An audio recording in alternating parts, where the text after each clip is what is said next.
एक बार की बात है।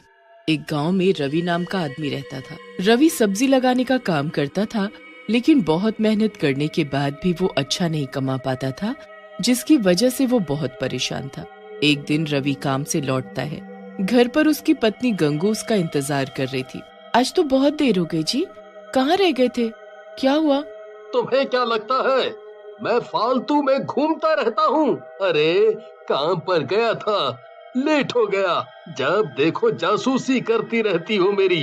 रवि की बात सुनकर गंगू कहती है, अरे आप तो फिजूल में गुस्सा कर रहे हैं, मैं तो बस आपकी चिंता कर रही थी।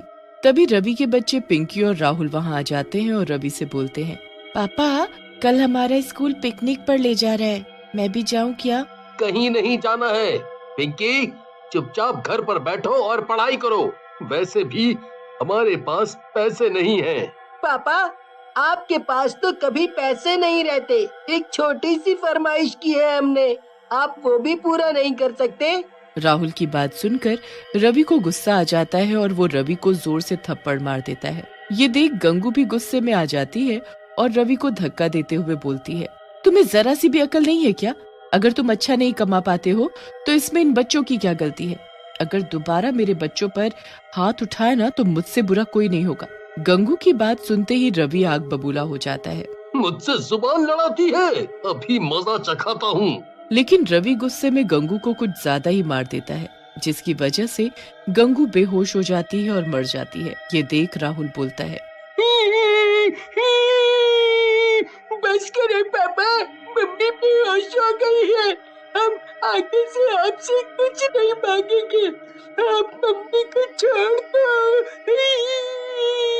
राहुल और पिंकी की बात सुनकर रवि रुक जाता है और नीचे गिरी गंगू के पास जाता है और उसे देखता है, लेकिन गंगू मर चुकी होती है। ये देख रवि डर जाता है। ये ये ये गंगू तो मर गई, मैं क्या करूं? पुलिस मुझे नहीं छोड़ेगी, मैं क्या करूं? अपनी मरी हुई माँ को देखकर राहुल और पिंकी गुस्से में आ जाते हैं।